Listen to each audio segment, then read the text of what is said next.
Welcome to the Morning Nerdy News. I'm your host, Gray Falcon. We're going to get right up into it today, and we're going to start off with a new Spider-Man Miles Morales PS5 update that adds ray tracing 60 frames per second performance mode. So you'll be able to enjoy ray tracing with the performance of 60 frames per second. However, you're going to get a slight pullback in graphics. So basically what's going on here is you're going to get better lighting effects, so you're going to enjoy better reflections, better glow effects, so you're going to get that ambient light from, the neon signs and things that just make the world look absolutely gorgeous at the sacrifice of some graphical fidelity. Now, it doesn't really say how much we're going to see in a bump down in this. It doesn't even really give a whole lot into what we're actually going to have knocked back, but there's obviously going to be a sacrifice here, because going into a system like this, you're going to have some give and take. And if you want 60 frames per second with ray tracing, it's obviously going to have to come at the cost of something else. So if you want to enjoy this game with better lighting, but you don't mind, maybe a little more pixelation or whatever else this happens to have to come into effect, then this is going to be the way for you to enjoy kind of a middle ground for both of those two worlds. And then over on Microsoft's side, we have an update where Halo Waypoint, they have an Inside Infinite for December 2020. And the main point of this is that we are going to see Halo Infinite in the fall of 2021. So for a game that was supposed to be out this year and already be out, got delayed, did not get a new update, this is quite a wait. Now, this could have something to do with them having lost some of their creative staff, some of their directors. So having some of the people that were in charge of this and some of the key people working on this could have made a major difference into this pushback. It's possible we could have seen this coming out in April, but unfortunately, just between everything that's going on still, it's possible that between those delays and the lack of leadership that's happened and having to get someone else new up in charge and giving their direction and ideals, this has pushed this back into the fall. We don't have an official date in the fall, but I'd expect it's probably going to be November time frame, because that's about where we see a lot of these big releases. If they do it in September, that oftentimes is competing with Destiny, but it's perhaps they don't have an issue going head to head with their former development company. So we'll have to find out where exactly this falls, but I would suspect that we're probably looking somewhere around mid to early November for this.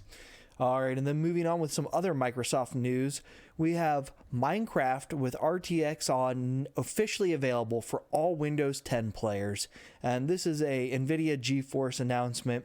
You'll be able to go in and enjoy this without a special add-on. You basically just have the feature built in to this version of the game.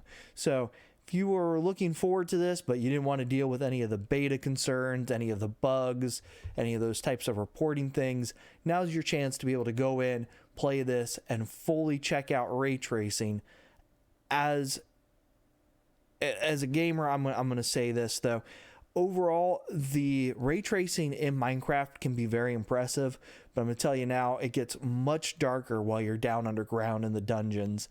The lighting effect is beautiful, but you're going to have the sacrifice of not being able to clearly see as well in dark areas, simply because the way ray trace paths work, they say that the light isn't actually traveling as far as you want to. So be prepared to build a whole lot more torches. As you can see in here, we've got some beautiful imagery here, but it's definitely much darker with the ray tracing on, as you can see in comparison, but it gives a much better glow effect for how light would actually respond versus what it is without it. But again, much easier to see in these circumstances. So just keep that in mind if you're someone who likes to play Minecraft, but wants to experience that ray tracing effect, that it may not be something you want to keep on all the time, just to try and avoid some of those darker effects and darker areas where you need to be able to see what you're doing and what you're looking at better. All right, and over into hardware news, we have a report from MSI where $340,000 worth of GeForce RTX 3090 graphics cards were stolen from one of its factories in China. So I don't know what to think about this. This is obviously going to have to be tracked down and taken care of. I don't know how long it's going to take. They expect that this is an inside job for this to actually occur, but it could be months before something like this is resolved. Plus, if it's in China, we don't know how fast their government will react to allowing that product to be released to the market again. It's possible that it could be held for evidence, or it's possible that it's prosecuted and taken care of same day, and MSI immediately has its product available to ship out for sale again. But this just puts another huge slowdown in the release of these graphics cards that many people were hoping to get their hands on before Christmas, and well, good luck getting one of these now. Doesn't mean that other products such as 3080s or 3070s won't still be out and available, but if you were specifically wanting this one, I wouldn't expect that you're going to be able to get your hands on it, at least not for an extreme premium price, before Christmas. And then moving over into some AMD news, we have AMD Radeon RX 6900 XT, RX 6800 XT, and RX 6800 reference cards are sold out. And supposedly, AMD is not going to be making any more reference cards for their own devices. You're only going to be able to get them from third party, so MSI, Asus, whoever decides to make these cards. The actual boards are only going to be provided to them, and we shouldn't expect to receive any more of basically the Founders Edition type card for this.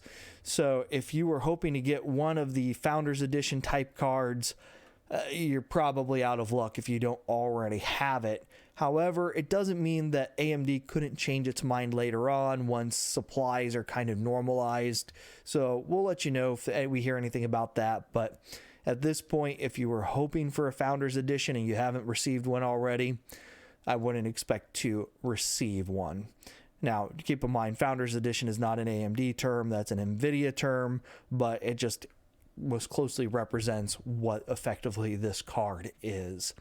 All right, and then in final news, we have an update from Apple where Apple starts to release candidate build for iOS 14.3 for beta users. This includes for iPad, Watch, and TV OS in addition to just their phones. And my biggest hope for this is that we see a fix to the battery drain problem. So if you didn't know, a lot of people are experiencing problems, especially on older model phones, and even me on my new phone. So I have got the new iPhone 12 mini, and well, basically I can't get through the day without having to charge it. I listen to a lot of audio. It's not uncommon for me to sit and play Destiny and listen to a book. If I'm listening to music, I play that on my computer, but I listen to a lot of Audible books, and yeah, that's really slowing me down because I'll get about 5 hours in and my battery will be dead on a phone that states it's supposed to get 50 hours of audio streaming, and this is without me having anything else running at that time. So hopefully this brings in some sort of fix to that, because it's getting very frustrating on that end and makes me kind of want to go back to my other phone. However, I must say the 5G is nice. It is very fast.